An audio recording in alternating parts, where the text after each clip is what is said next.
Bonsoir à toutes et à tous, bienvenue ce soir au Quai des Savoirs, ici à Toulouse. Bonsoir aussi à vous qui nous suivez sur les réseaux sociaux, sur Facebook, sur Twitter, puisque cette conférence est enregistrée et aussi diffusée en live sur Facebook ce soir. Vous pouvez nous suivre d'ailleurs sur les réseaux sociaux avec le hashtag Luminopolis et puis le hashtag SDC 2019. SDC comme Semaine du Cerveau, puisque vous savez, c'est la 21e édition de la Semaine du Cerveau cette année, et nous sommes ce soir en partenariat avec la Semaine du Cerveau pour discuter d'un sujet au croisement entre la lumière et les neurones, dont Laure Verret, que je vais vous présenter dans un instant, va nous éclairer. Donc cette semaine du cerveau, elle a pour objectif de diffuser les connaissances, les dernières connaissances en matière de neurosciences auprès de tous les Français et les Françaises. Ça se déroule sur l'ensemble du territoire national. Ici à Toulouse, on est très content d'accueillir au Quai des Savoirs les conférences de la semaine du cerveau. Et ce soir, on va parler d'un sujet un peu particulier, puisqu'on va se situer vraiment à l'avant-garde de la recherche sur l'optogénétique. Et si on prenait le contrôle de nos neurones par la lumière? Donc c'est le sujet qu'on vous propose de suivre ce soir. Alors, je vais vous présenter tout de suite. Laure Verret, vous êtes maîtresse de conférences en neurosciences à l'université Paul Sabatier, ici à Toulouse. Vous êtes chercheuse aussi au Centre de recherche sur la cognition animale, au Centre de biologie intégrative de Toulouse, qui est une unité mixte entre le CNRS et l'université Paul Sabatier. Alors, avant de vous donner la parole pour nous expliquer donc les rapports entre les neurones et la lumière, je voudrais vous ramener un petit peu dans le passé pour rappeler, vous savez, ici, dans ces soirées où on s'intéresse à la prospective, au futur, on aime bien aussi regarder un petit peu dans le rétroviseur. Et là, avec la complicité de l'INA, on a retrouvé une archive qui date de 1956 et qui va nous rappeler combien la prévision est difficile, surtout quand elle concerne l'avenir, comme disait Pierre Dac. Et voilà, je vous propose de regarder cet extrait en direct du cerveau humain.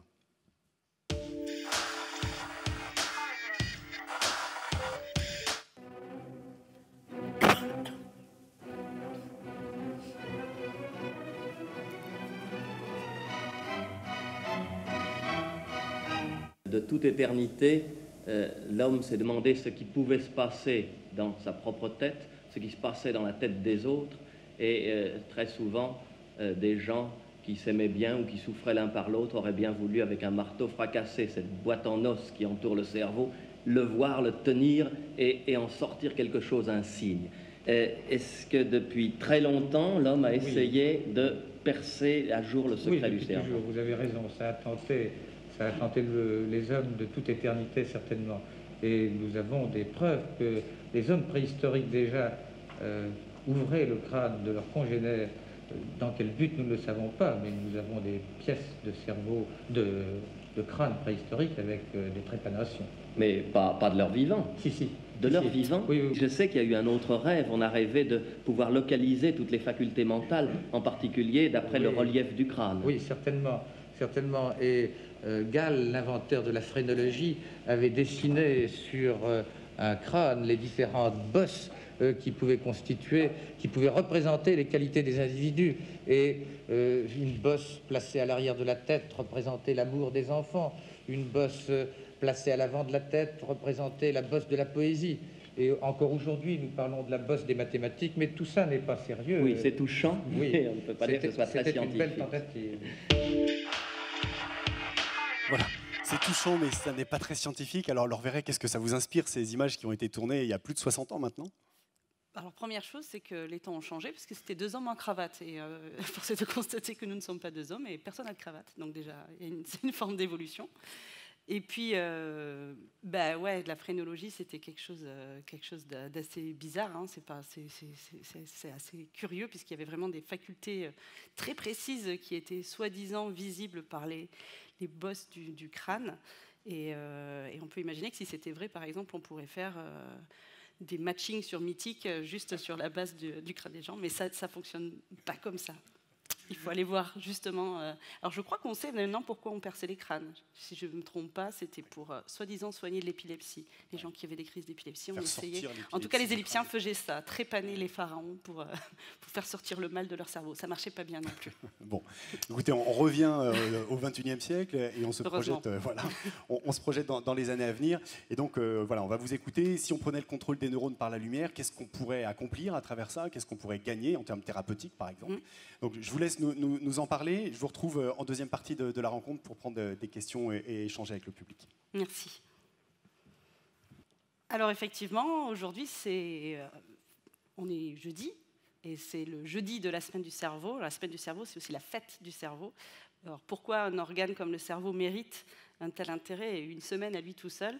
Parce qu'en fait, c'est quand même l'organe qui nous fait faire des choses les plus simples et les plus incroyables à la fois, puisque c'est grâce à cet organe qu'on est capable de s'alimenter quand on a faim, ou parfois quand on n'a pas faim, qui est capable de nous faire ressentir de l'amour, de l'attachement envers les congénères, qui est capable de nous faire créer des choses plus ou moins extraordinaires, en l'occurrence ici extraordinaires, à mes yeux en tout cas, qui est capable de nous faire ressentir des émotions extrêmement fortes, de la joie, de l'amour, de la colère, de la tristesse, nous faire apprendre, nous faire réfléchir, nous faire créer, donc des choses extrêmement complexes, mais aussi, plus banalement, nous faire bouger les yeux, nous faire dormir, et des choses extrêmement simples. Donc, on a un organe, tous en nous, qui est capable de nous faire toute une ribambelle de choses, ce qui nécessairement implique que c'est un organe qui est assez complexe, et que, effectivement, un cerveau, chez l'être humain, ça pèse à peu près 1,5 kg, il y a 200 milliards de cellules, donc ça fait un sacré paquet, on ne les a pas toutes comptées, mais à peu près ça. Et parmi ces 200 milliards de cellules, finalement, il n'y n'aurait que 80 milliards qui sont des neurones. Donc ça veut déjà dire qu'il y a la majorité des cellules qui ne sont pas des neurones. Donc ça, peut-être que c'est quelque chose qu'on a tendance à, même encore en recherche, à ignorer, on va dire. Donc 200 milliards de cellules, bah forcément, et qui nous font faire tout ça, forcément, ça veut dire que c'est un peu compliqué. Donc, en tant que neuroscientifique, on essaie de comprendre, et puis le petit documentaire de tout à l'heure nous l'a montré, depuis la nuit des temps, on essaie de comprendre qu'est-ce qui se passe dans cette boîte crânienne, dans cet organe d'1,5 kg et de 200 milliards de cellules, qui fait qu'on est capable de faire tout ça, et qui fait qu'on est capable, finalement, d'avoir toujours des réactions plus ou moins appropriées aux situations qu'on est en train de rencontrer. Alors, le cerveau, il est compliqué, il est complexe, et du coup, ça a amené, un peu comme la phrénologie de tout à l'heure, à essayer d'identifier des aires cérébrales, c'est-à-dire qu'on sait qu'il y a des endroits dans le cerveau qui sont quand même plus ou moins spécialisés à une fonction. Il y a une aire pour le langage, par exemple, donc il y a des choses qui peuvent être très complexes, qui sont codées dans notre cerveau, mais aussi des choses plus simples. Il y a une aire qui nous fait bouger les yeux, etc., etc. Donc on a une forme de topographie dans le cerveau. Des décennies de recherche ont permis d'établir tout ça.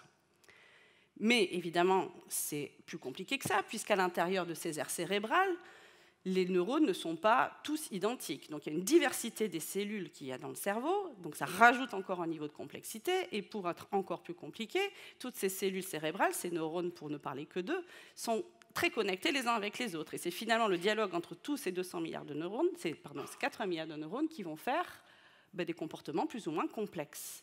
Et c'est vraiment ce que la recherche en neurosciences essaie d'identifier aujourd'hui. C'est un gros pari qui a été lancé au début de la décennie, notamment par des gros projets comme ce qu'on appelle le Human Connectome Project, qui essaie très sobrement de trouver en fait, comment tous les neurones du cerveau humain sont connectés les uns avec les autres. Et à partir de là, on se retrouve avec un câblage extrêmement complexe, certes, mais au moins on connaît...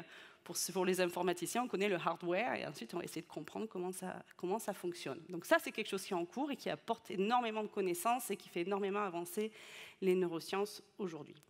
Et donc nous, en tant que neuroscientifiques, on essaie de comprendre, une fois qu'on a cette forme de câblage, on essaie de comprendre finalement comment les neurones communiquent entre eux, comment ils sont connectés entre eux et quels comportements ils peuvent entraîner lorsque ce réseau est fonctionnel.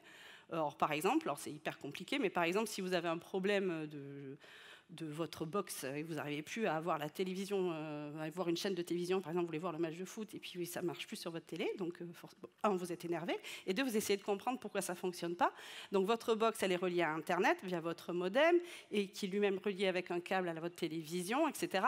Et donc vous allez mécaniquement débrancher quelque chose, éteindre quelque chose, le rebrancher, et vous allez comme ça, pas à pas, essayer de comprendre d'où vient le problème. Mais en fait, aujourd'hui, les neurosciences, c'est un petit peu comme ça. On a un réseau hyper compliqué, et puis, pas à pas, on débranche ou on branche un des éléments, et on essaie de voir ce que ça fait sur un animal en comportement. Alors, ça nous ramène à la forme la plus simple, on va dire, qui constitue notre cerveau, qui est le neurone. Une cellule neuronale, on le représente souvent comme ça, c'est évidemment très schématisé. Et pour vous raconter un petit peu, c'est constitué de ce qu'on appelle un soma, c'est-à-dire le corps cellulaire, c'est là qu'il y a le noyau, donc c'est là qu'il y a l'ADN, comme dans toutes les cellules. Et puis, il y a ici ces petits prolongements, c'est ce qu'on appelle les dendrites. Les dendrites, ce sont des prolongements qui vont recevoir les informations des autres neurones. Et chaque neurone est équipé d'un axone, un seul.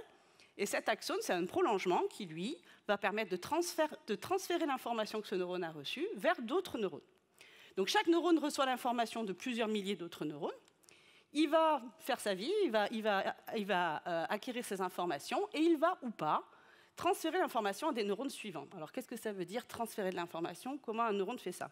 Un neurone, comme la plupart des cellules, c'est ce qu'on appelle polarisé, c'est-à-dire qu'il y a des charges positives et négatives qui sont à l'intérieur, à l'extérieur de cette cellule. En l'occurrence, pour un neurone, il y a plus de charges positives, donc d'ions positifs, à l'extérieur de la cellule qu'à l'intérieur. Et à l'intérieur, c'est plutôt chargé négativement. Donc c'est polarisé, comme une pile. Et ça lui confère la capacité à transférer l'information. Comment? Parce que parfois, il va se passer un événement. Si ce neurone est dit activé, eh bien, il y aura des petites protéines ici qui vont laisser passer des charges positives et négatives d'un sens dans l'autre. Et ça va pouvoir induire une déflexion qu'on appelle un potentiel d'action, c'est-à-dire juste une perturbation électrique au niveau de l'axone qui va se propager juste par des propriétés électriques, comme l'électricité se propage dans un câble en métal. Et au bout de l'axone, il va y avoir une libération de ce qu'on appelle des neurotransmetteurs, la dopamine, la noradrénaline, etc. Et c'est ça qui va donner l'information au neurone suivant.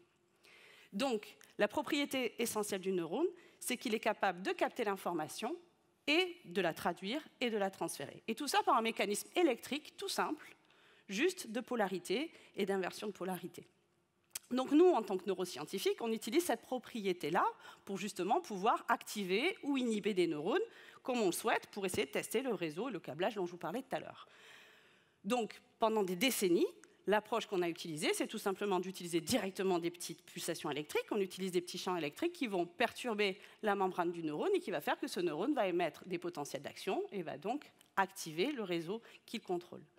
On peut aussi utiliser classiquement la pharmacologie, c'est-à-dire des substances pharmacologiquement actives qui vont indirectement provoquer aussi la transmission de cette petite impulsion électrique. Donc on a pu, pendant des décennies, commencer à comprendre comment le cerveau fonctionne grâce à ces approches. Et puis on arrivait à un plafond de verre. On arrivait à un moment où finalement, on n'était plus capable de tester toutes les hypothèses qu'on voulait tester. On était vraiment arrivé à la limite de la compréhension de quel neurone fait quoi dans notre cerveau. Parce que ces approches, elles ne sont pas du tout spécifiques à un type de neurone. Alors je vais vous expliquer ce à quoi on est confronté.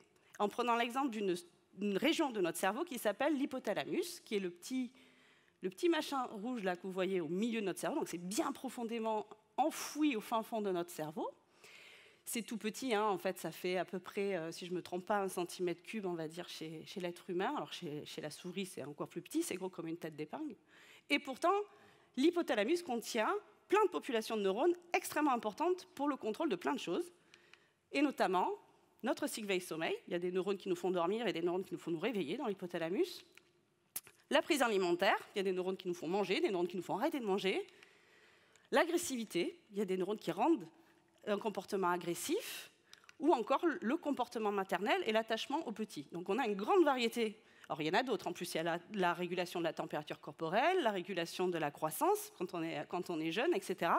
Donc dans cette toute petite région cérébrale, il y a plusieurs centaines de populations neuronales qui vont être capables de contrôler tous ces comportements extrêmement différents.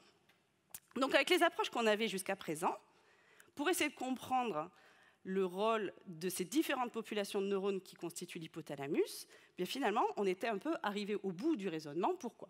Parce que comme je vous le disais, chez une souris, par exemple, l'hypothalamus, c'est petit comme une tête d'épingle. Donc c'est ici, en fait, l'hypothalamus. Et ça ressemble à ça, schématisé, et tout ce que vous voyez, tous les amas de couleurs, en fait, ce sont les différentes structures cérébrales qui composent cet hypothalamus. et qui sont elles-mêmes composées de toute une diversité de populations de neurones de nature différente.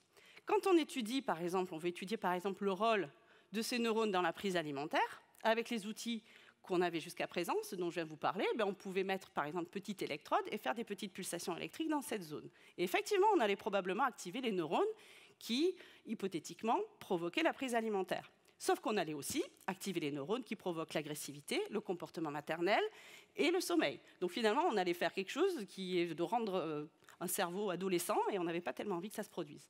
L'autre façon, c'est de la même manière, c'était d'utiliser des substances pharmacologiques. Et là encore, on ne pouvait pas être spécifique d'une population de neurones puisque la substance pharmacologique va se diffuser sur l'ensemble du tissu et finalement va atteindre des neurones qu'on ne souhaite pas atteindre. Donc finalement, c'était assez frustrant au début des années 2000 parce que la compréhension du système nerveux était vraiment arrivée à un niveau où on ne pouvait pas aller plus loin dans cette compréhension parce qu'on n'avait pas les outils qui nous permettaient d'aller plus loin dans cette compréhension. Et il y avait eu plein d'hypothèses qui étaient émises, donc il y avait plein de personnes qui se disaient, des neuroscientifiques qui se disaient qu'il faudrait vraiment qu'on arrive à contrôler des neurones dans l'échelle de temps et dans l'échelle spatiale qu'on veut. C'est-à-dire qu'on voudrait pouvoir contrôler les neurones à l'échelle unitaire, les neurones un par un, et puis dans une échelle de temps qui correspond à ce à quoi les neurones communiquent entre eux, c'est-à-dire à de l'ordre de la milliseconde. Comment on pourrait faire ça? On ne peut pas le faire avec des stimulations électriques, on ne peut pas le faire avec des substances pharmacologiques. Qu'est-ce qui peut, comme ça, contrôler l'activité des neurones si rapidement et si précisément? Et assez vite est arrivé, avec les peu de connaissances de physique qu'ont les neuroscientifiques, c'est arrivé la lumière. La lumière, on le sait, c'est ce qui va le plus vite dans l'univers, donc la lumière, ça va très très vite.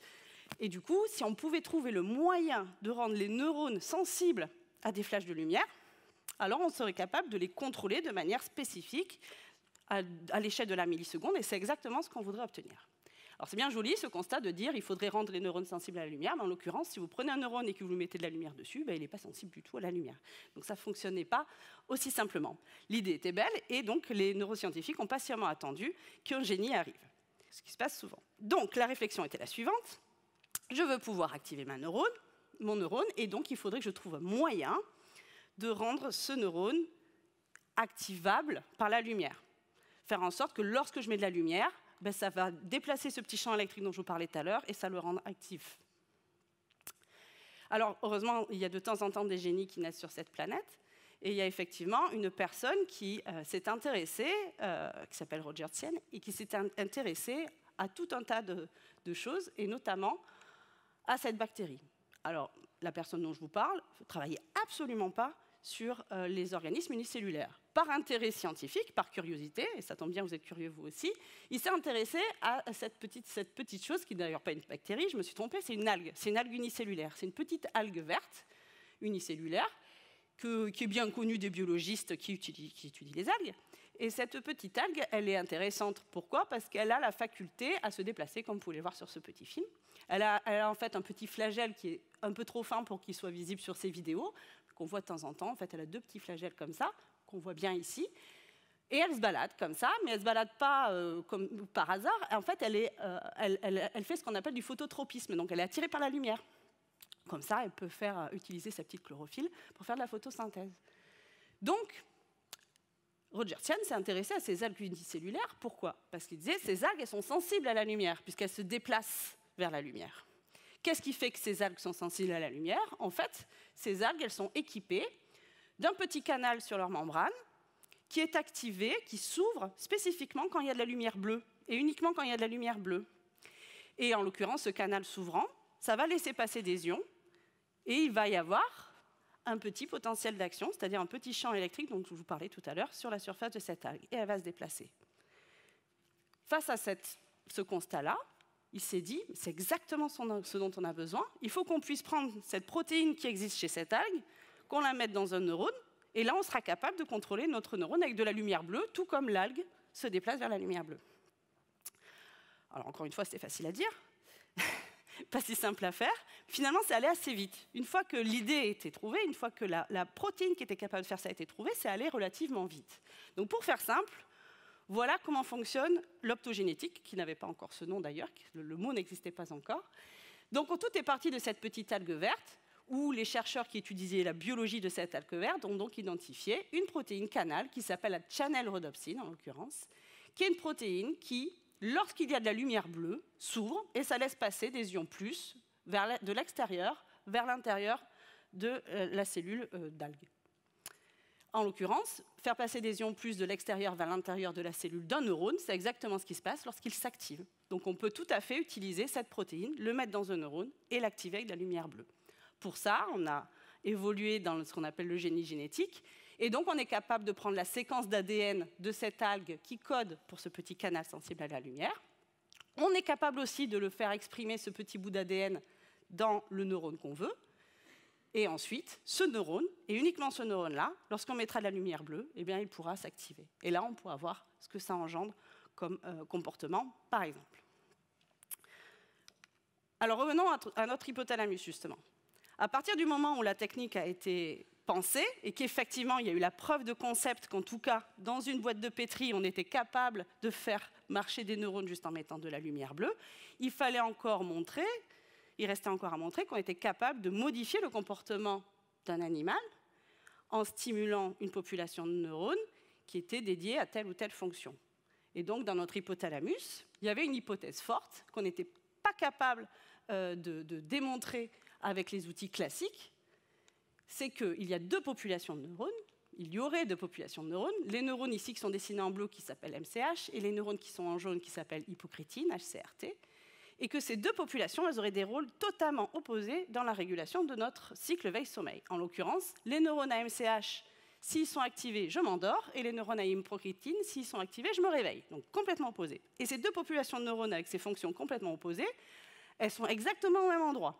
Donc en utilisant une électrode ou une infusion de substances pharmacologiques, on était incapable, évidemment, de savoir quelle population était impliquée dans le sommeil ou dans l'éveil. Donc, sachant que l'outil optogénétique venait de naître, en tout cas dans une boîte de pétri, il y a des chercheurs à Stanford qui se sont dit on va essayer de démontrer notre hypothèse forte sur le sommeil en utilisant cet outil-là. Et donc ce qu'ils ont fait, c'est qu'ils se sont dit il va falloir faire en sorte que les neurones à hypocrétine, et seulement eux, expriment le canal sensible à la lumière bleue, et il va falloir se débrouiller pour mettre une fibre optique jusqu'à ces neurones-là, qui va balancer de la lumière bleue, et comme ça, on sera capable de contrôler l'activité de ces neurones-là uniquement. Et notre hypothèse, c'est que lorsqu'on allume la lumière bleue, ces neurones s'activent et notre animal se réveille. Alors, encore une fois, c'est encore très très simple une fois que c'est dit comme ça, puis encore faut-il le faire. Alors, je vous laisse imaginer le délire de devoir mettre une fibre optique au fin fond du cerveau d'une souris. Ça paraît, alors aujourd'hui c'est quelque chose qu'on fait de manière classique, mais à l'époque il a fallu aller à Castorama de Stanford, hein, pas Castorama d'ici, mais Castorama de Stanford, bonjour monsieur, je voudrais de la fibre optique. Et donc c'est la même qui amène Internet à la maison, et puis se débrouiller pour le mettre dans un cerveau, bon bref, je vous laisse imaginer, et ça a pris quelques temps. Et puis en plus, comme il fallait recueillir le cycle veille-sommeil, il fallait mettre des électroencéphalogrammes, enfin c'était assez complexe, je vous rappelle qu'une souris c'est petit. Et voilà la première souris pour laquelle on a manipulé les neurones avec la lumière. Donc cet animal, il a effectivement des trucs sur la tête, mais qu'on enlève quand il n'est pas en manip. Hein. Donc ce gros câble, ça permet de récupérer l'activité électrique du cerveau dans l'électroencéphalogramme. Donc peut-être parmi vous, certains en ont fait déjà dans un hôpital. Donc c'est exactement la même chose. Et puis il y a ce petit câble avec donc cette fibre optique qui est capable de balancer de la lumière bleue et qui va atteindre donc son hypothalamus, qui est quelque part par là, et qui va être capable, en théorie, d'activer uniquement les neurones à hypocrétine. Alors le résultat comportemental, puisque c'est ça le plus important, est le suivant. Je vais vous montrer une petite vidéo qui est probablement la moins impressionnante que vous allez voir aujourd'hui, mais c'était la première manip d'optogénétique in vivo. Ici, c'est une souris qui dort, comme vous pouvez le voir. Alors, ceux qui savent lire les EEG le verront ici, puisqu'ici, en fait, c'est l'activité électrique d'un animal qui est en train de dormir. Ce qu'ils ont fait ici, c'est qu'ils ont laissé un animal dormir, et puis ils ont allumé la lumière bleue. Et ils ont mesuré au bout de combien de temps l'animal se réveillait. Alors, on n'était pas hyper au point à l'époque sur la spécificité de l'optogénétique et comment arriver à faire atteindre la lumière bien profondément dans les neurones, etc. Donc, vous allez voir que ça paraît un peu long. En l'occurrence, ils ont montré qu'il y avait un effet clair et net sur le réveil de l'animal. Alors, je vais arrêter de parler, je vais vous montrer. Donc, la souris dort. Elle dort. Et donc, ils vont mettre de la lumière, un petit flash de lumière bleue, voilà, à 20 Hz, c'est-à-dire 20 pulsations par seconde de lumière bleue, ce qui n'empêche pas de dormir jusqu'à présent. Et là, à partir de là, ils ont commencé à compter. Voilà. Il dort bien. Et voilà, hop, elle se réveille. Et en l'occurrence, ils se sont aperçus que cette latence-là, qui paraît un peu longue, elle était quand même plus courte que s'ils n'avaient pas allumé la lumière bleue. Donc voilà, finalement, là, le mot optogénétique était né, la technique était née, et puis finalement, la puissance que ça allait pouvoir apporter dans la compréhension du cerveau, cet article-là, il a fait un bruit incroyable. Puisque là, tout le monde s'est dit, mais attendez, mais moi, cette hypothèse-là que j'ai depuis 10 ans, je peux enfin la tester, je n'ai pas pu pendant 10 ans.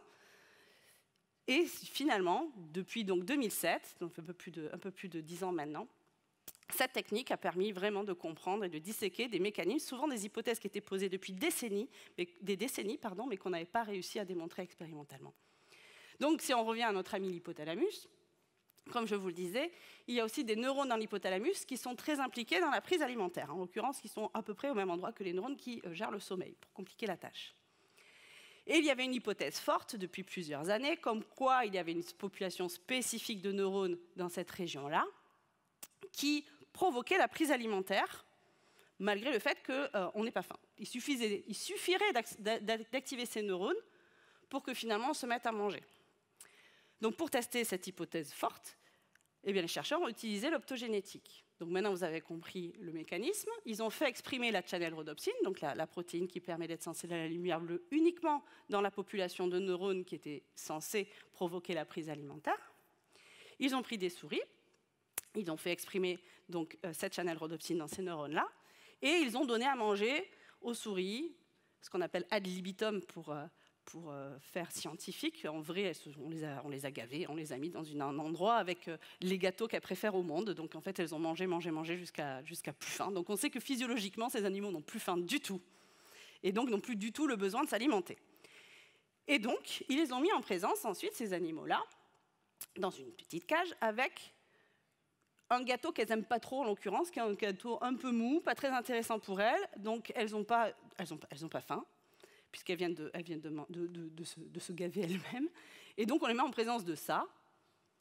Et on regarde comment elles se comportent si on active, par l'optogénétique, les neurones qui sont censés contrôler le comportement alimentaire. Alors, vous avez compris là où je voulais en venir. Donc, l'animal regarde avec dédain ce gâteau, et dès qu'on allume la lumière bleue, c'est-à-dire dès qu'on active cette population de neurones, l'animal se met à s'alimenter, alors qu'il n'a pas le besoin physiologique de s'alimenter. Et dès qu'on éteint la lumière, hop, on se demande bien pourquoi elle mange ça.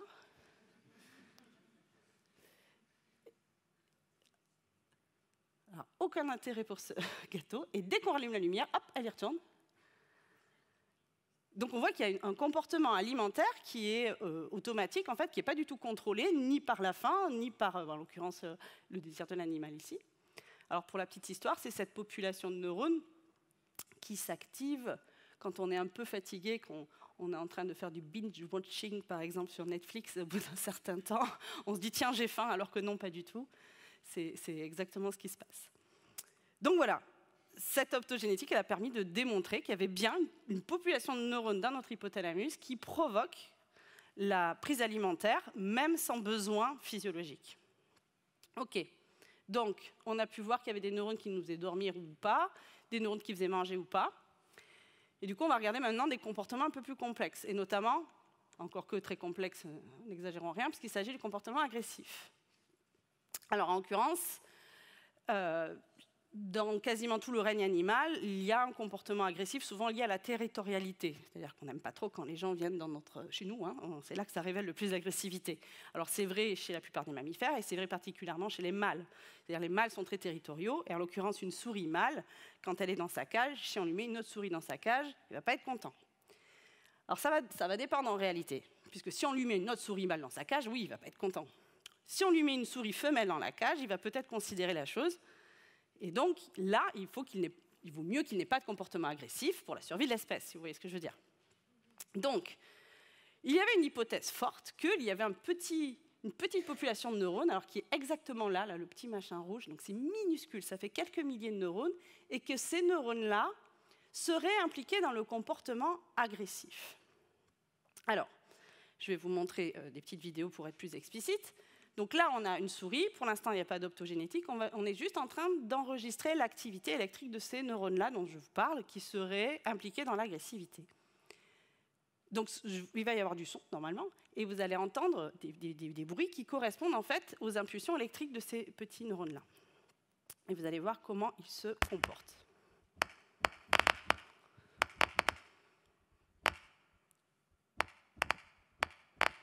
Donc, vous entendez des neurones quand même, j'espère que vous êtes émus.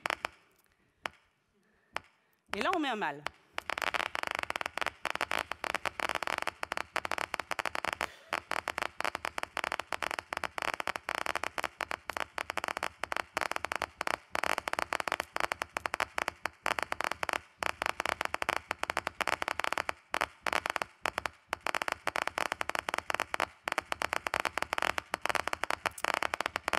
Je pense que c'est assez clair qu'il se passe deux choses. À partir du moment où il y a un intrus dans la cage, il y a comportementalement le mâle qui se met à agresser l'autre mâle. Vous remarquez que l'autre, il ne demande pas du reste, hein, il sait qu'il n'est pas chez lui. Et vous avez entendu aussi que la fréquence des neurones augmente, de décharge des neurones augmente. Donc il y a cette coïncidence entre ces neurones qui sont très, très, très, très actifs et le comportement animal qui se montre très, très agressif. Alors là, il y a deux solutions. Soit c'est parce que l'animal est agressif que ces neurones sont actifs, soit c'est parce que ces neurones sont actifs que cet animal est agressif. Autre exemple, c'est cette vidéo-là. On ne met pas mâle, mais on met une femelle. Je touche à rien.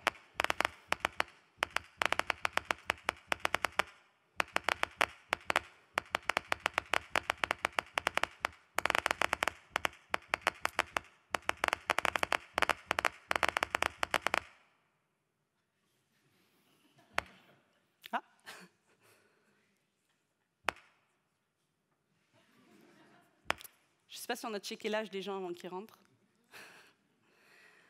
Donc vous voyez, alors là, on est dans quelque chose qui est absolument très différent de ce qu'on vient de voir. On a deux choses. On a un comportement qui n'est pas du tout agressif, quoique. Et on a surtout ces neurones-là qu'on enregistre qui sont quasiment silencieux. Donc là encore, deux solutions, deux hypothèses. Soit c'est parce que l'animal n'est pas agressif que ces neurones se taisent, soit c'est parce que ces neurones se taisent que l'animal n'est pas agressif. Mais quand même, on ne va pas me faire croire qu'il suffit de 1000 neurones dans le fin fond de l'hypothalamus d'une souris pour qu'il se montre agressif. C'est pas possible, évidemment, nous sommes beaucoup plus complexes que ça. Eh bien non, nous ne sommes pas du tout complexes, puisqu'effectivement, il suffit d'activer ces neurones pour montrer un comportement agressif. Alors, ils ont fait l'expérience avec plusieurs types de souris. Donc, la vraie expérience, c'est de mettre une souris femelle, d'allumer la lumière. Donc, on met une souris femelle, les neurones ne déchargent plus. Le mâle, vous voyez, il n'est pas agressif.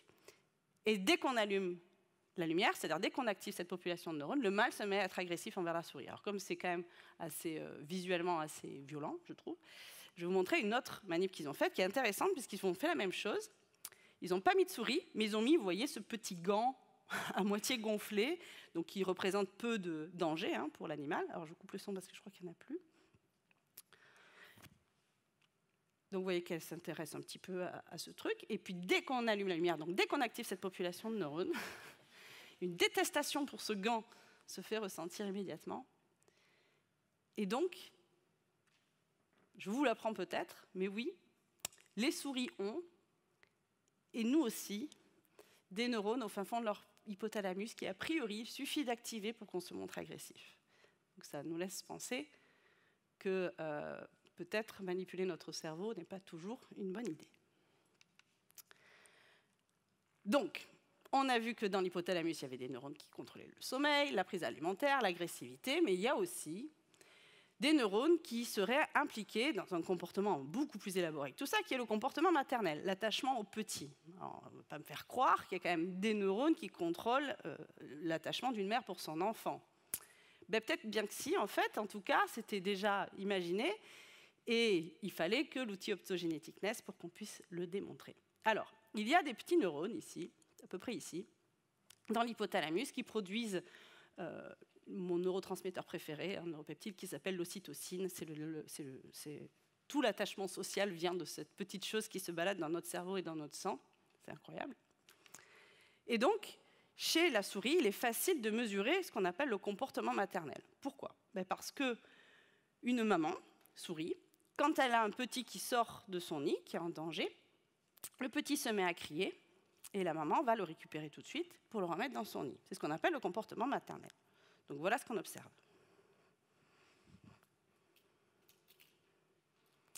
Donc le petit, il est là. Vous voyez qu'il crie, alors on ne l'entend pas parce que c'est en ultrason.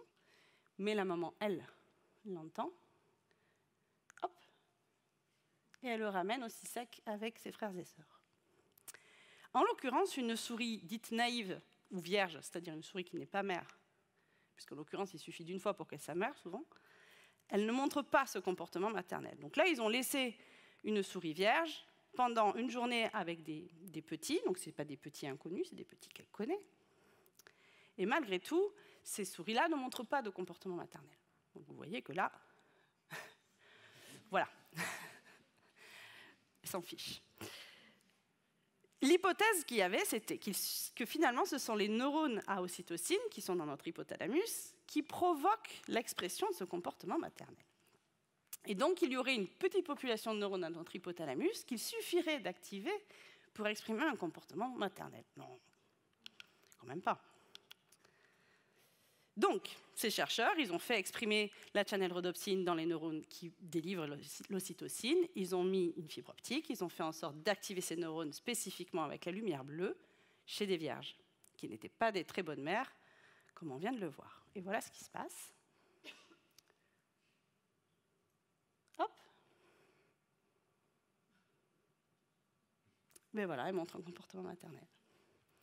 Donc apparemment, il y a aussi dans notre cerveau, quelque part, des neurones qu'il suffit d'activer pour qu'on montre une forme d'attachement à nos congénères, voire même à des petits.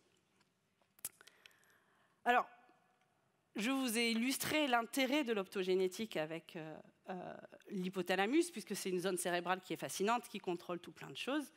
Mais au-delà de l'enjeu fondamental de l'utilisation de cet outil-là pour comprendre comment le cerveau fonctionne et finalement pour comment on fonctionne nous, évidemment, assez immédiatement, il a été pensé que ça pouvait être aussi un outil qui serait utilisé en clinique, qui pourrait être utilisé pour soigner certaines pathologies.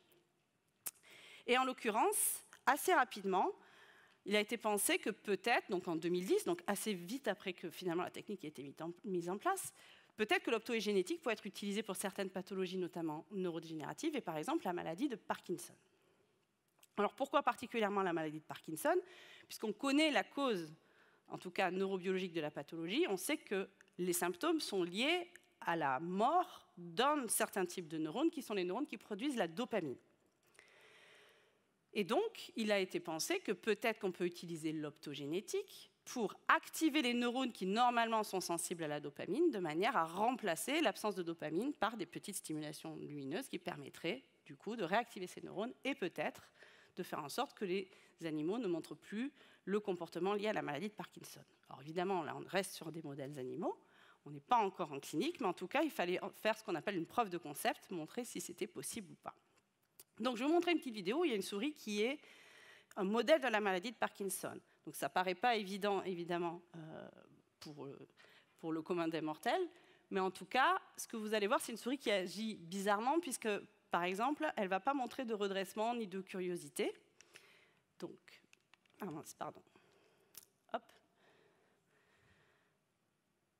Vous voyez, donc elle est là, elle se déplace peu, et puis surtout, elle ne se redresse jamais. Ce qui, normalement, lorsqu'il y a une paroi, une souris fait toujours. La première chose qu'elle fait, c'est qu'elle se redresse pour savoir ce qui se passe. D'ailleurs, on voit qu'elle a envie de le faire, mais elle ne le fait pas. Et dès qu'on va allumer le laser, c'est-à-dire qu'on va activer cette population de neurones, vous voyez que, de manière motrice, son comportement change complètement. Elle va se mettre à se redresser sur ses pattes.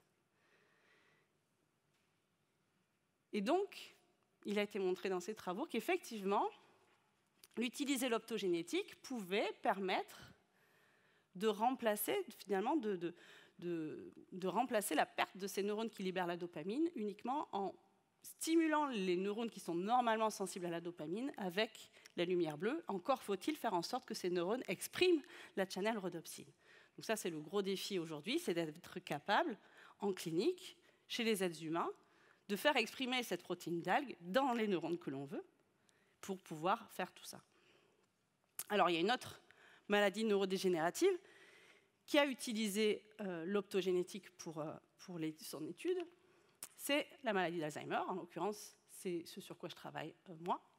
Alors là, l'histoire, elle est un peu plus alambiquée. En réalité, il a été identifié en 2012 qu'il y avait une population de neurones dans le cerveau qui était fortement impliquée dans la maladie d'Alzheimer et qui dysfonctionnait dans la maladie d'Alzheimer. Et ces neurones-là, normalement, ils émettent des décharges électriques à environ 40 Hz. Donc 40 pulsations par seconde. Il a été pensé par ses auteurs qu'on pouvait utiliser l'optogénétique, prendre une souris malade d'Alzheimer, utiliser l'optogénétique pour stimuler ces neurones-là à 40 Hz et voir si l'animal allait mieux. Ils ont fait ça. Et ils se sont aperçus de quelque chose, en fait, ils ont fait une observation à laquelle ils ne s'attendaient pas du tout. Donc il se trouve que la maladie d'Alzheimer, une des causes de la maladie d'Alzheimer, en tout cas c'est ce qui est pensé aujourd'hui, c'est la présence dans le cerveau d'un petit peptide qui s'accumule et qui forme des plaques. Et puis dans le cerveau, il y a des cellules qui ne sont pas des neurones, mais qu'on appelle la microglie, qui sont un petit peu les gendarmes du cerveau et qui nettoient ce qu'il y a dans l'espace extracellulaire, c'est-à-dire entre les cellules. Et il se trouve qu'en activant à 40 Hz ces neurones qui fonctionnent mal dans la maladie d'Alzheimer, pour une raison qu'ils n'attendaient pas du tout, ils sollicitent ces petits gendarmes du cerveau qui vont nettoyer le cerveau de tous les dépôts qui sont présents lors de la maladie d'Alzheimer. Et ça, vraiment, ils ne s'y attendaient absolument pas. Donc en utilisant l'optogénétique, ils se sont aperçus qu'ils étaient capables de nettoyer le cerveau Alzheimer. Alors du coup, ils se sont dit, on va arrêter de faire l'optogénétique, et si c'est le fait d'utiliser cette stimulation à cette fréquence-là, c'est-à-dire à 40 Hz qui compte, alors on a une autre façon de le faire. Et du coup, ils ont pris une souris cette fois qui n'avait pas de channel rhodopsine, pas de laser, juste une souris malade de la maladie d'Alzheimer. Et ils l'ont mise, donc elle est là, vous allez voir la vidéo, ils l'ont mise dans une boîte dans laquelle ils ont mis un stroboscope à 40 Hz. Vous allez voir, c'est assez pénible à regarder. Et la conséquence, c'est qu'ensuite, ils ont vu que dans les aires visuelles de cet animal, tout était nettoyé.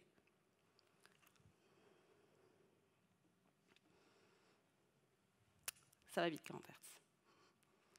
Donc voilà, ils laissaient les animaux comme ça pendant quelques heures par jour dans cet environnement et ils s'apercevaient que tout leur système visuel était nettoyé de tous les dépôts qui sont caractéristiques de la maladie d'Alzheimer. Alors, d'accord, c'est super, mais en même temps, le problème d'Alzheimer, ce n'est pas les aires visuelles. Mais il y avait une idée qui a commencé à émerger à partir de là et très vite, ils sont allés réagir et aujourd'hui, il y a des essais cliniques qui se font par différentes compagnies qui utilisent ce preuve de concept qui finalement a été quelque chose indirectement démontré par l'optogénétique, qui est d'utiliser des petits appareils qui vont mettre sur le crâne, au niveau du nez. Alors il y a aussi des lunettes, il y a aussi tout un appareillage qui va permettre de délivrer, de faire en sorte que les neurones du cerveau se mettent à décharger à 40 Hz et espérer que cela arrive à nettoyer le cerveau des dépôts liés à la maladie d'Alzheimer. Alors, on en est aux essais cliniques, ils en sont aux essais cliniques. Donc les patients portent ce type d'appareillage pendant quelques heures tous les jours. Et donc, on verra si cela fonctionne. Mais en tout cas, c'est une approche qui n'est pas de l'optogénétique, mais qui est indirectement issue des travaux liés à l'optogénétique. Alors, il y a quand même une pathologie pour laquelle l'optogénétique est envisagée aujourd'hui en thérapeutique, en tout cas est avancée en essai clinique, c'est la seule à ma connaissance. Et cette pathologie, que je connais mal, je vous avoue, c'est la rétinite pigmentaire. Donc il y a deux compagnies, deux startups, qui ont eu l'idée d'utiliser l'optogénétique pour lutter contre la rétinite pigmentaire. Alors en gros, qu'est-ce que c'est la rétinite pigmentaire? C'est les cellules de la rétine qui ne sont plus sensibles à la lumière. Donc forcément, l'œil est aveugle et la personne ne peut pas voir. Donc, ils ont décidé d'utiliser cette propriété de cette opsine, qui est quand même, je vous le rappelle, issue d'une algue au départ, et ils ont fait en sorte d'injecter dans l'humeur de l'œil, c'est-à-dire dans le liquide qui est à l'intérieur de notre œil, un petit matériel génétique qui permettrait de faire exprimer l'opsine dans les cellules de la rétine. Donc, ils ont réussi à faire ça. Et donc, ils se sont dit qu'à partir du moment où ils faisaient ça, ces cellules, elles étaient à nouveau sensibles à la lumière. Et que donc, peut-être que ça pouvait rapporter la vue ainsi. Alors, ils ont fait une étape supplémentaire, et ça, si c'est en essai clinique aujourd'hui, et ça combine, c'est ce qu'on appelle l'optoélectronique, puisque ça combine l'optogénétique avec un processus d'intelligence artificielle. puisque l'idée, in fine, c'est d'avoir des personnes qui posséderaient, une fois qu'on aurait fait exprimer cette opsine dans leurs cellules de la rétine, ces personnes seraient équipées de lunettes qui seraient capables de capter les scènes qui se passent devant eux, de les traduire en LED, en des petites pulsations optiques qui permettront à cette rétine génétiquement modifiée d'à nouveau envoyer un signal au niveau du cerveau et de provoquer une forme de vision. Donc ça paraît complètement fou. Et en fait, ils en sont arrivés, en tout cas en termes de modélisation, en fait, ce qu'ils imaginent d'obtenir, c'est ce genre de choses. Donc voilà l'image qui a été projetée devant les premières personnes qui ont été testées avec ce type d'appareil. Donc voilà l'image qui est codée par les lunettes. Donc vous voyez que c'est un peu moins contrasté que c'est l'image qui est projetée, mais on arrive à reconnaître un petit peu. Et voilà ce qui frappe la rétine de ces personnes. Donc on voit qu'on est capable, grâce à ces outils-là, de faire en sorte que la rétine soit plus aveugle déjà et arrive à avoir une certaine forme de contraste. Et donc ça, c'est actuellement en essai clinique aujourd'hui. Donc j'en ai terminé, j'espère qu'on aura longue place à la discussion. Je voulais juste, même si on n'a pas parlé des travaux de l'équipe, vous montrer notre joyeuse équipe. On n'est pas toujours aussi heureux, mais là on était contents, il faisait beau. Donc c'est l'équipe qui s'appelle Remember, qui fait membre du CRCA et du CBI à Toulouse, et puis aussi toutes les fondations qui contribuent à faire que nos recherches avancent. Et puis merci à vous de m'avoir écouté ce soir.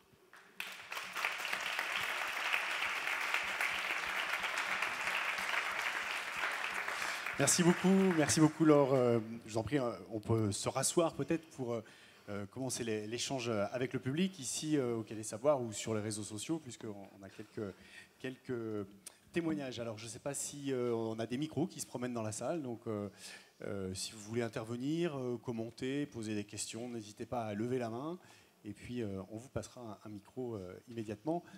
Peut-être en attendant la première question, du coup, c'est vrai que je pense que, comme moi, vous êtes assez impressionnés tous par ce qu'on vient d'entendre, dans le sens où c'est vrai que ce que j'ai retenu, c'est qu'on peut quand même agir sur les comportements de cette souris et peut-être des hommes à travers la lumière et à travers des appareils. Ce que vous avez montré à la fin est assez troublant parce que ce sont des appareils extérieurs. Donc là, il ne s'agit plus d'intégrer une fibre optique dans le cerveau. Donc on imagine que c'est peut-être plus facile à faire. Et vous avez aussi parlé de comportements assez complexes, alors outre l'agressivité, mais le sentiment maternel, ce genre de choses. Est-ce que vous pensez que des appareillages pourraient aller vers une sorte de manipulation comme ça des humains? Est-ce qu'il n'y a pas un risque quelque part là-dedans? Et en même temps, ça me fait penser aux lumières bleues des téléphones, des écrans, etc. Alors tout ça, c'est un peu en vrac, mais est-ce que tout ça, ça a un rapport? Est-ce que c'est, d'après vous, est-ce que c'est connecté? Est-ce qu'il y a des recherches aussi sur ces sujets? Alors oui, c'est un peu en vrac. Alors pour répondre parce que c'est quelque chose que les gens s'interrogent beaucoup, parce qu'en l'occurrence, ce qui est utilisé dans la plupart de ces expériences, c'est de la lumière bleue, parce que c'est ce qui active l'opsine d'algues. Mais, mais quand on prend un neurone et qu'on lui met de la lumière bleue, c'est pas le fait que la lumière soit bleue qui fait quoi que ce soit. C'est parce qu'on fait exprimer à ces neurones quelque chose qui est sensible à la lumière bleue qu'ils y sont sensibles. Donc le fait que nos écrans émettent des lumières bleues, c'est pas une bonne nouvelle de toute façon, mais ça n'a rien à voir avec ce dont je viens de vous parler. On rend les neurones sensibles, c'est ça que vous voulez dire. On les rend sensibles à la lumière bleue. Sans les rendre sensibles à la lumière bleue, ils ne le sont pas. Voilà. Donc la révolution de l'optogénétique, ça a été justement de trouver le moyen de les rendre sensibles à la lumière bleue. Et pour répondre à la première question, qui n'était pas une question, mais plutôt une... Effectivement, et c'est pour ça que je pense qu'il faut qu'on sache en fait que oui, on est capable de faire ça. Et il n'y a pas de raison qu'on ne puisse pas le faire. Alors maintenant, est-ce qu'on a envie de le faire? Forcément que non, mais on est en capacité de le faire aujourd'hui. On pourrait le faire. Et donc, je pense que c'est aussi pour ça que ce type d'événement est important, c'est pour se rendre compte qu'on pourrait le faire, mais qu'on ne le fait pas. Bon. Jusqu'aujourd'hui. Pour continuer un peu dans le même... Quand on a commencé à entendre parler de cette optogénétique, il y a quelques années, ça apparaissait comme vraiment la panacée. Les aveugles allaient voir, les sourds allaient entendre, les paralysés pouvaient marcher. Où est-ce qu'on en est est-ce que les espoirs sont toujours... ou est-ce qu'on devient plus raisonnable et puis on se rend mieux compte des choses? Alors, je crois que les chercheurs ont toujours été raisonnables, parce que tout le monde sait qu'il n'y a rien qui est la panacée. Hein. C'est avant tout un outil formidable de compréhension en recherche. C'est clair et net que ce que ça a apporté, c'est ça. Aujourd'hui, et le bilan, il est plus que positif. Ça fait uniquement 12 ans que ça existe. Et c'est utilisé quasiment en routine dans tous les laboratoires de neurosciences. Et en ça, c'est assez incroyable, parce qu'au départ, les gens, ça paraissait complètement inaccessible. En ce qui concerne les applications cliniques, les co-découvreurs de la méthode ont tout de suite fait savoir, c'est des psychiatres, hein, donc eux, ils ont tout de suite fait savoir que leur intention, elle était clinique. Même si, effectivement, moi, la première, je me disais, oui, bien sûr, on va mettre des protéines d'algues dans la tête des gens, ça va pas le faire. Donc, il y a eu un effet d'annonce, mais quand même, 12 ans plus tard seulement, et 12 ans, c'est rien dans le temps de la recherche, c'est vraiment rien. 12 ans plus tard, il y a vraiment des essais cliniques qui utilisent l'optogénétique sur la rétinite pigmentaire. Et au-delà de ça, ça a vraiment apporté un socle de connaissances alors, maintenant, on a re-atteint un plafond de verre. C'est-à-dire que ça y est, on a à peu près redémontré tout ce qu'on pouvait démontrer avec l'optogénétique et on a un niveau de complexité encore plus élevé. Mais en tout cas, ça a apporté un socle de connaissances qui fait tourner la machine et qui fait qu'on va arriver forcément à comprendre d'autres choses derrière. C'est en ça que c'est un outil qui est fantastique, en fait.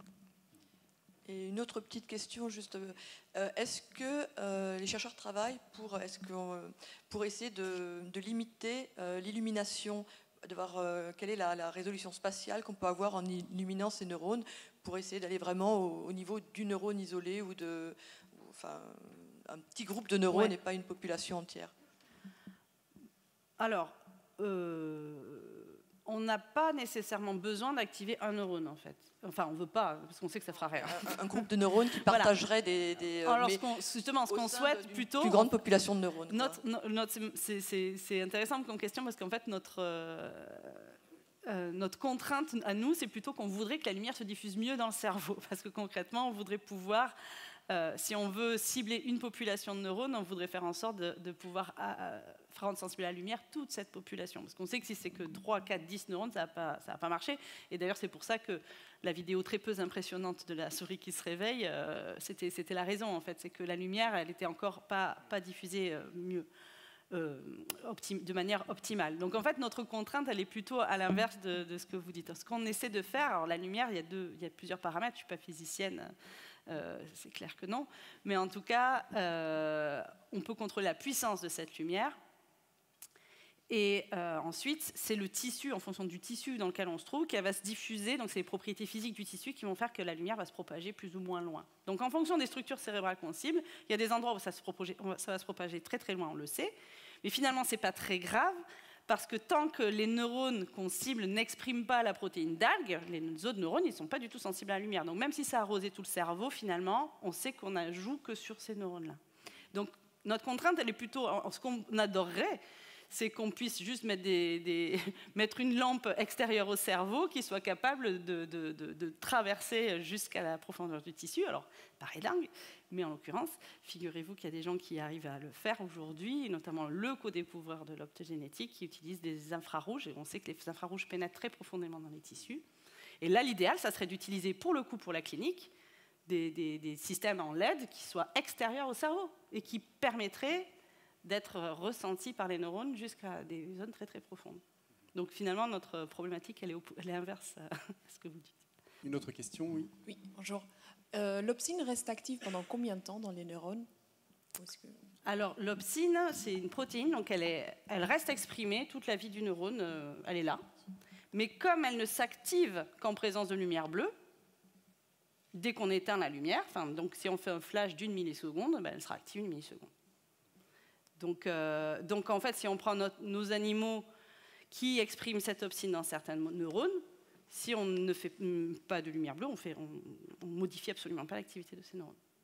C'est l'intérêt aussi de la méthode. Donc, je ne sais pas si j'ai répondu à la question. Oui, je me posais la question, pourriez-vous nous en dire plus sur la méthode utilisée pour rendre les neurones sensibles à la lumière? C'est de la modification génétique? Oui, c'est de la modification génétique. Alors pour rentrer un peu dans des considérations techniques, c'est qu'on utilise aujourd'hui beaucoup des virus modifiés. C'est-à-dire qu'on prend des virus qui sont des petites capsules protéiques et qui normalement contiennent du matériel génétique. Et ce qu'on sait faire aujourd'hui, c'est utiliser ces petites capsules pour transporter le matériel génétique qu'on veut dans des cellules. Donc ce qui est utilisé en routine ici, c'est en fait une double approche. On prend l'ADN qui code pour la protéine de l'algue, on le met dans ce petit virus, qui n'a qu'une capsule en fait, qui permet de transporter ça, et on l'injecte directement dans le cerveau. Ensuite, on veut faire en sorte que ce soit que certains neurones qui expriment cette particule virale. Donc c'est là que ça devient compliqué, puisque du coup, généralement, ce qu'on fait, c'est qu'on utilise des souris qui sont déjà elles-mêmes génétiquement modifiées et qui expriment dans leur ADN une protéine qui s'appelle la creux recombinase, pour rentrer dans les détails, une protéine qui va s'exprimer uniquement dans les neurones qu'on veut. Donc on a cette protéine qui est exprimée que dans les neurones sur lesquels on veut agir. On met le virus dans la zone où il y a ces neurones, et l'ADN du virus, finalement, va s'intégrer que dans les neurones qu'on ciblait, puisque c'est que dans ceux qui expriment cette protéine que ça va s'exprimer. Alors c'est un peu confus, mais j'essaye de simplifier au maximum. Mais voilà le principe. Donc en fait, la limite, pour le coup, en routine, aujourd'hui, dans les laboratoires, on utilise des animaux génétiquement modifiés avec des virus, etc. On imagine bien qu'en clinique, on ne va pas faire ça. Donc du coup, tout le défi du passage en clinique avec l'optogénétique, c'est de faire en sorte d'améliorer le pouvoir, on va dire, d'infection de ces particules virales, de manière à pouvoir les faire exprimer spécifiquement que dans certains neurones. Et on le fait, ça a été fait il y a 3 ans maintenant, je crois, chez le macaque. Et donc, du coup, la barrière de l'espèce, elle est passée là. À partir du moment où on sait faire chez le macaque, on sait faire chez nous, a priori. Donc, voilà. Alors, d'autres questions peut-être moins techniques? Oui, merci. Je me posais la question par rapport à la maladie d'Alzheimer, vous en parliez. Une des caractéristiques, c'est souvent la perte de la mémoire. Oui. Certains neurones, du coup, sont spécialisés peut-être dans la mémoire. Je me posais la question, est-ce que la stimulation par l'optogénétique permettrait, du coup, à certains malades ou certaines personnes souffrant d'Alzheimer de retrouver des souvenirs ou la mémoire entière? Alors, comme tu le sais, c'est quelque chose qui m'intéresse. Alors l'idée qui a été faite dans cet article et qu'on a essayé de faire également au laboratoire, c'était pas réellement ça, c'était plutôt d'activer une population de neurones qui permettait de réapprendre, de retrouver des souvenirs. On n'a pas besoin d'optogénétique en fait pour le faire, visiblement, puisqu'on sait qu'il y a certains faisceaux de fibres dans notre cerveau qu'il suffit, entre guillemets, d'activer pour qu'il y ait des souvenirs qui soient... Même c'est de la reviviscence, hein, carrément. Donc c'est des souvenirs qui réémergent comme ça. Mais c'est pas du tout... Là, pour le coup, c'est pas du tout spécifique. On met une électrode dans le faisceau de fibres et puis on se rappelle du pique-nique avec sa cousine et on ne sait pas pourquoi. Donc quelque part, on sait qu'il y a toujours la trace hein, chez les patients Alzheimer, à part évidemment quand il y a une très forte neurodégénérescence et que finalement beaucoup de neurones sont morts, évidemment que j'imagine que la trace de la mémoire, elle disparaît. Mais jusqu'à un certain stade, en tout cas en théorie, on imagine que la trace est toujours là, mais qu'on n'a pas accès à la trace. Le problème, c'est qu'on ne sait pas du tout aujourd'hui quelle population activer pour avoir accès à cette trace. Alors il y a des gens, hein, il y a des laboratoires... notamment dans le laboratoire de Susumu Tonegawa aux États-Unis, qui essayent de faire des choses qui vont dans ce sens-là. Mais alors c'est aussi avec un imbroglio génétique assez complexe, on n'est pas prêt de passer chez l'homme avec tout ça. Mais en théorie, on peut, mais on ne sait pas où taper en fait, on ne sait pas qui activer pour le faire. Oui, j'avais une question très générale ici. Vous avez mentionné, je pense, que l'optogénétique a démarré, en gros, il y a une 12aine d'années. Et que donc, c'est en seulement 12 ans, on a pu faire tout ce que vous nous avez montré. Est-ce que, même si vous avez aussi mentionné que peut-être on est arrivé au bout de ce qu'on peut faire avec cette technique, est-ce qu'il peut y avoir une extension de ces techniques, des choses similaires qui peuvent faire que on va atteindre bien d'autres résultats? En gros, dans 12 ans de plus, où est-ce qu'on peut être? J'aimerais bien savoir. J'aimerais bien savoir. Je me positionnerais bien pour un prix Nobel si je savais ça. Mais non, alors oui, on est arrivé à la limite entre guillemets de l'optogénétique. C'est un peu. J'étais un peu caricaturale quand je disais ça, bien sûr, mais en tout cas. Ça évolue aussi l'optogénétique, c'est-à-dire qu'il y a les opsines. Alors, au départ, on est parti de cette opsine d'algues, mais alors maintenant, on en a fait, il y en a des dizaines et des dizaines d'opsines, parce qu'on a modifié un machin, du coup, c'est sensible au vert, au bleu, au rouge, ça se ferme quand on met du bleu, ça s'ouvre quand on met du vert, ça se rouvre quand on met du jaune. Enfin, on peut faire tout un tas de choses aujourd'hui. Donc, en fait, on a vraiment des outils très, très précis. Ça veut dire aussi qu'on peut utiliser des virus différents, des lumières différentes, et activer pas qu'une seule population de neurones, comme ce que je vous ai montré là, mais plusieurs. Donc, on peut jouer à l'infini. Donc déjà, ça commence à se faire pas mal. Et puis, il y a d'autres outils qui se développent en neurosciences outre l'optogénétique et que du coup, on couple à l'optogénétique et du coup, on arrive à aller encore un petit peu plus loin. Mais alors vraiment, j'aimerais bien savoir ce qui va se faire dans 12 ans. Je ne peux pas vous dire. Il y a une communauté importante qui est mobilisée à l'échelle internationale sur ces recherches, justement. Ça fait toujours partie des grands sujets des neurosciences d'aujourd'hui. On est 2-3, ouais. Oui, il y a du monde et on n'est pas tous idiots, hein, donc ça commence à avancer. Non, je pense qu'il faut qu'on réalise qu'il y a plusieurs choses qui ont vraiment font exploser les neurosciences depuis une décennie. Là, il y a ce genre d'approche. Alors, il y a l'optogénétique, mais il y en a d'autres. Hein. En fait, c'est la maîtrise de l'outil génétique, finalement, qui a vraiment permis de comprendre un tas de choses incroyables. Et puis, il y a aussi ces gros programmes de recherche qui coûtent des milliards, hein, ce qu'on appelle le big data. Donc, je vous ai montré le Brain Connectome Project, il y a le Blue Brain Project, il y en a plusieurs, un en Europe, un aux États-Unis, et qui donnent un accès libre à nous, chercheurs, où qu'on soit, à des bases de données. Aujourd'hui, si je veux savoir une protéine où elle est exprimée dans un cerveau, avant, il fallait que je fasse des recherches de dingue, que je fasse des essais sur des animaux, etc. Maintenant, j'ouvre une page web, je tape comme dans Google le nom de ma protéine et je vois de visu où elle est exprimée dans le cerveau d'une souris ou d'un singe ou d'un être humain. Donc ça, c'est vraiment... Ça a tout changé. Ça a tout changé dans nos pratiques. Je ne suis pas très vieille et en fait, je vois bien qu'en 10 ans, ma pratique au quotidien elle a complètement changé, aussi grâce au partage des connaissances. On a une question sur Facebook qui nous demande si le traitement optogénétique pourrait permettre de soigner les troubles comportementaux alimentaires, puisque vous avez montré que justement... Vous imaginez bien que c'est comme ça que ça a été vendu. Maintenant, est-ce qu'on va le faire ou on veut le faire, c'est autre chose. Là, l'idée, c'est évidemment plutôt de comprendre en tout cas de vraiment démontrer qu'il y a une population de neurones, parce que l'histoire elle est beaucoup plus longue que ce que je vous ai montré là. Il y a une population de neurones qui fait qu'on mange quand on n'a pas faim, puis il y a une autre population de neurones qui fait qu'on ne mange pas même si on a faim. Donc la clé elle est là.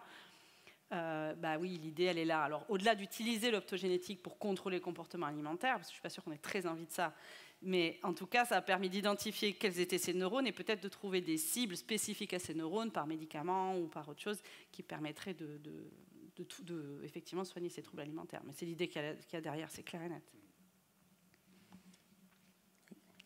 Une autre question. La lumière, c'est une onde et on parle beaucoup de l'impact, de l'éventuel impact des ondes électromagnétiques sur le cerveau. Est-ce que toutes ces expériences, ça apporte une lumière nouvelle sur le sujet? Jolie pirouette, je la note. Alors oui, la lumière c'est une onde. Alors on n'est pas dans les mêmes spectres que ce que vous dites, mais je ne suis pas sûre que les fréquences qu'on utilise, enfin on fait vraiment de la milliseconde quand on utilise l'optogénétique, donc je pense qu'on est vraiment dans la limite inférieure de ce qui est captable par le vivant, on va dire. Par contre, pour revenir aux ondes, puisque c'est aussi mon dada, effectivement, notre cerveau, il fonctionne par la coordination de populations de neurones qui se parlent à différentes fréquences. Et c'est en ça que les ondes électromagnétiques peuvent être perturbantes, c'est-à-dire qu'elles peuvent potentiellement, ça reste à être démontré, mais, parce que pour l'instant, ça ne l'est pas, mais elles pourraient potentiellement perturber, on va dire, cette communication qui est à certaines fréquences entre les neurones.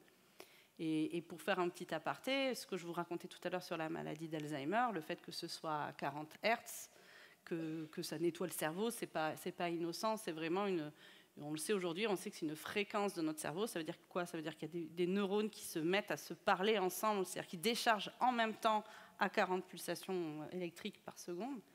Et ça, visiblement, c'est bénéfique pour notre cerveau. Alors j'en discutais tout à l'heure en aparté, je me disais apparemment dans l'état méditatif, c'est ce qu'on fait. Et donc, oui, les fréquences des ondes, c'est très important dans le cerveau, mais ce qu'on utilise, enfin, les propriétés physiques de la lumière, je pense qu'on est en dessous de ce qu'on peut percevoir au niveau de la biologie, je pense.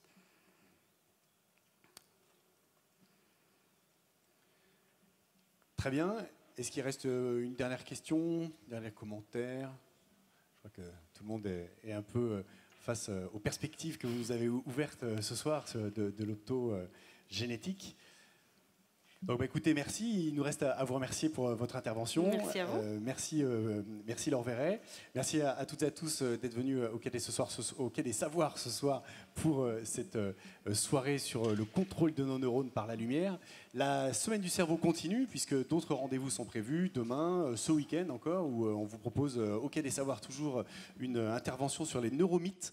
Où là aussi c'est intéressant, on en parlait également en aparté, comment finalement remettre à jour toutes les pseudo-connaissances que l'on a sur notre cerveau. Il y en a 2-3. Voilà, il y en a 2-3. Donc voilà, on vous invite à suivre de très près ce programme de la Semaine du Cerveau. Merci à toutes et à tous et très bonne soirée.